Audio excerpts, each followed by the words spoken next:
In this video, I will walk you through the exact step-by-step that you need to take in order to get started on YouTube as a real estate agent in 2022. I'm not going to talk too much about why you should be on YouTube as a realtor. We have other videos on that topic and we will link those up here. This video is really going to be a practical guide of getting you started and getting your first video out there in front of the right type of viewers, because that is the most important thing. So let's get started. The first step is to start with what you have. We get a lot of questions from people watching our videos, but also from our clients on what kind of equipment they would need to get started. Now, the truth is you don't actually need a lot of equipment just to get started. And I always advise people just start with what you have, because otherwise you're going to use not having the right equipment as an excuse not to get started. Right now, I am shooting this on my iPhone and I have it on a little vlog tripod that is on top of a box, because I do have a tripod standing right there, but it doesn't give me the same angle. So I'm just using a smaller, very basic tripod. And then I have lots of natural light coming from the windows. And I do use a ring light as well, but that's not necessary. So as long as you have a smartphone, some basic tripod and natural light, you're good to go. Even the tripod, to be honest, when I first started out, I didn't have a tripod and I just put a bunch of books together and placed my phone on top of those books and then started recording. So be inventive with what you have and just get started. And then along the way, once you've done a couple of videos or multiple videos, a couple of months in, you can start and take a look at what other equipment you might need. If you are interested in what kind of equipment you might need further along the road, there are videos on that as well on our channel, and we'll link them up here. Now, the second step is to do your research first. A lot of people, when they start creating content for YouTube, they simply start shooting videos, upload it to YouTube, and then they don't get the views and they get discouraged, and that's sort of the end of their YouTube story. Instead, I highly encourage you to do your research first. So research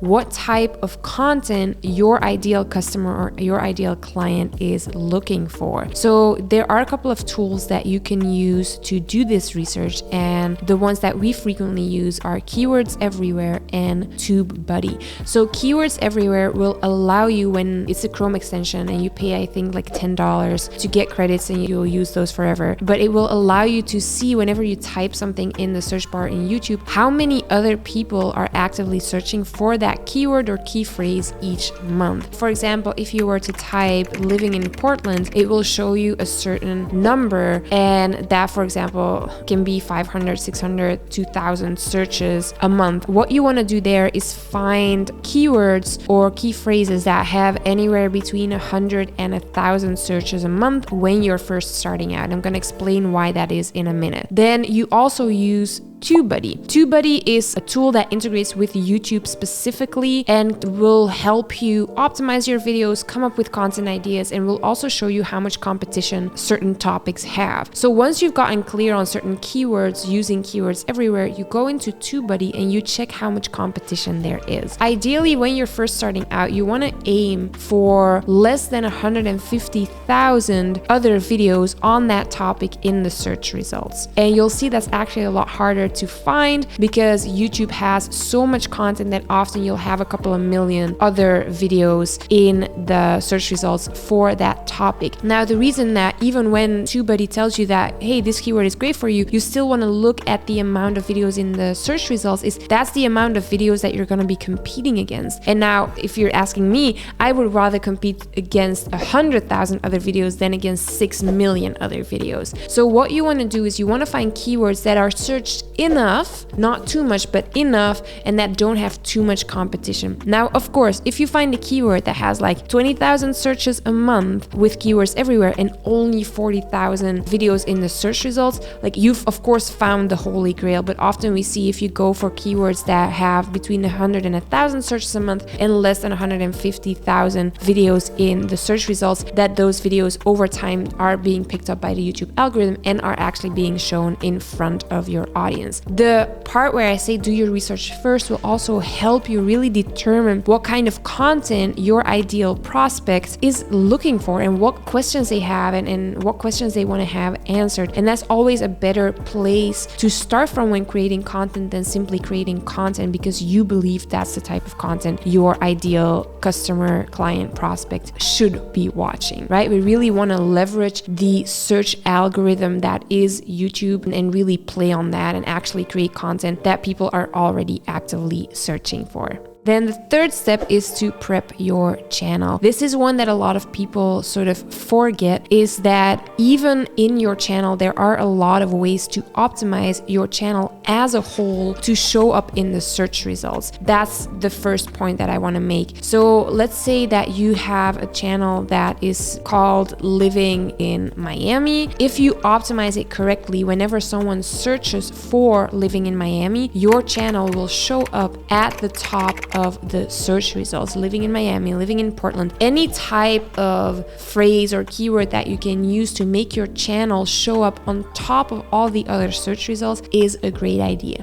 You can use channel tags for this. There are ways in the back end of your channel to optimize your channel so that YouTube knows exactly what your channel is going to be about. On top of that, the reason that you want to optimize your channel is when someone is watching one of your videos and clicks through to go to your channel to find more of your content, you want them to immediately know what your channel is about. You want to immediately make that statement. This is what we do. This is how we can help you. This is how you can get in touch with us. Really find a way to also capture lead information, ideally, because as with a lot of the social media platforms, there isn't a direct way to capture your lead info just from someone watching a video. You really need to drive them either to call you or to opt in for an email opt-in. Either way, find a way to drive them off of YouTube to give you their contact information so that at least you have some lead info that you can go on. Then step number 4 is to record your first video. So based on the research that you did, you're just gonna sit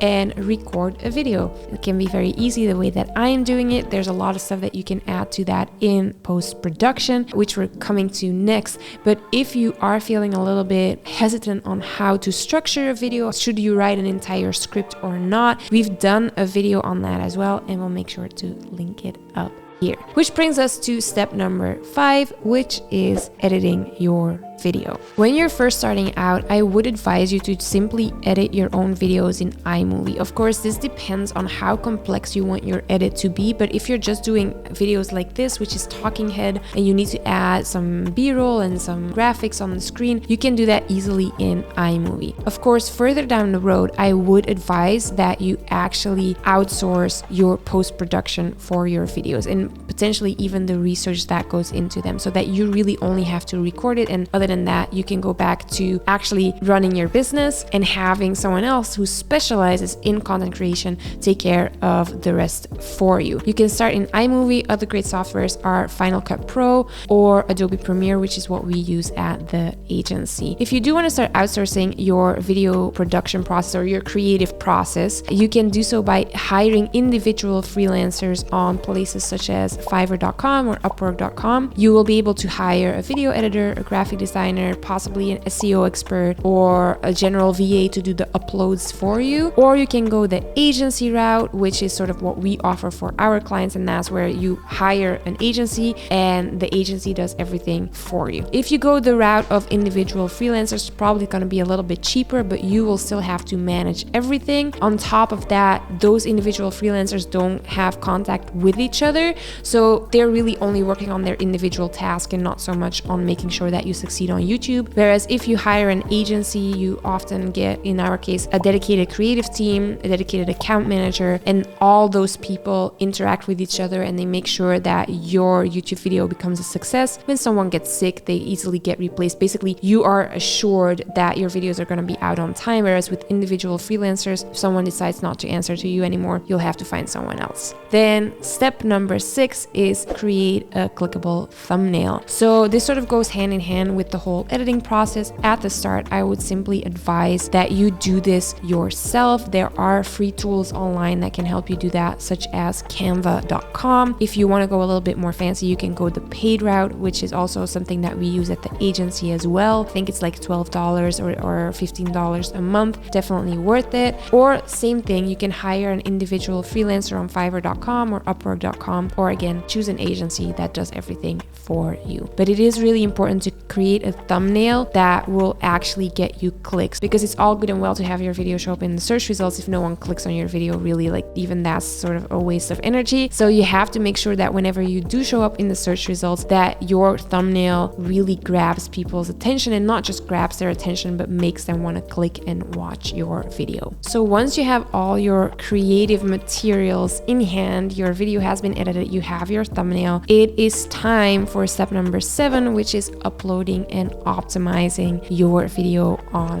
YouTube. We also have a video on that on the channel, I believe, or we will have one soon, and then we'll link it up here as well. This is really the process of making sure that you use the correct title and the keywords in the title and the descriptions and the tags, adding your video to playlists, uploading your thumbnail, basically everything that you can do in your power to tell YouTube what your video is about, and to really make sure that you rank in the search results for the keywords that you have selected. At the agency, we have a checklist for all our YouTube uploads, and it's literally just a step-by-step of all the things that need to be done in order for your YouTube video to be able to rank in the search results. And we have made sure to have a link in the description below so that you can download that checklist as well and use it for your own videos. Step number 8 is to stay consistent. Now that you've uploaded one video to your channel, you really want to have that consistency in place, because consistency is a large factor in whether or not YouTube will recommend your content to the people on the platform. So if you only upload one video and then you don't upload anything for the next 5 months, YouTube will not recommend your content, because you only have one video and there is no way for your channel to keep viewers on YouTube longer. So always keep in mind, YouTube wants to keep its users on the platform as long as possible, because that is how they make money. The longer someone stays on YouTube, the more ads YouTube can show them and the more money YouTube and Google make, because it's the same company. You have to keep in mind that consistency is a huge contributing factor to whether or not your content is going to be recommended. If one video a week is all you can do, that's great, but then do one video a week consistently. Ideally, we would advise to do 2 videos a week, or 3, of course, like depending on how much time you have.